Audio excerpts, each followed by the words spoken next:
how perspective works. So why do we see the bottoms of the buildings obscured by the horizon in this picture? Well, it's the same reason why we see boats vanish, and it's the same reason why we see a sunset. We know that the distance to the horizon is an actual set distance. So let's say the distance to this horizon is 3.1 miles. Now let's also say the distance to this island with the city skyline is also exactly 3.1 miles away. Well, if this were the case, because we could see the face of the ground all the way to the horizon, we'll be able to see the beginning of the shoreline of this island. But if the horizon is 3.1 miles away, what if the island was 4 miles away? Well, what's going to happen is it's going to appear to be a little smaller, but it's also going to start bottoming out because you can only see the face of the ground up until your horizon. You can't see the ground past your horizon. So now let's say the island was 4.5 miles away. What would happen? Well, it would continue to look smaller, but it would also bottom out. And as the island was further away from you, it would bottom out until all you could see are the tops of the buildings, and eventually you won't be able to see anything. Now, if you were to zoom in on a horizon, you're not going to be able to see the ground any further past your horizon. All you're going to do is magnify the things that you could already see to make them appear bigger and clearer. So I'll repeat, zooming in with a camera or zooming in with binoculars or a telescope does not allow you to see further in a horizontal parallel direction with the ground.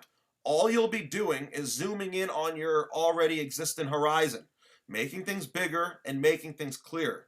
It does not allow you to see further. Now, this kind of obstruction would happen on a ball and a flat plane, but there would be one big difference. On a ball, the further away the observer was, the more these buildings would appear to be leaning over, because your local location on Earth is always on top of the ball. You always feel upright. So if the observer was, say, 50 miles away from these buildings, the buildings are going to have a slight tilt to them. They're not going to appear vertical and parallel. That's the big difference between perspective on a ball and perspective on a plane. We never see these buildings tilting over. We never see a boat tilt over. We just see them bottom out, but they remain completely vertical. The only other real difference between perspective on a ball and perspective on a plane is that on a ball, the higher up you go, the further down you would have to look to see your horizon. The horizon would fall, or it would appear to fall, as you went up. On an infinite flat plane, however, the horizon is always going to remain at your eye level.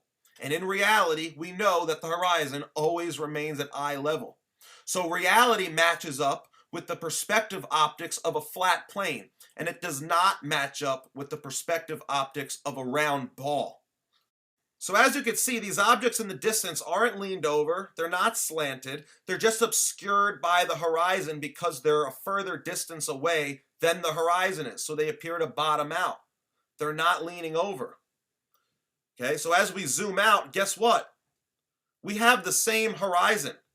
Zooming in didn't allow us to see further. All it did was magnify things and make them clearer to see.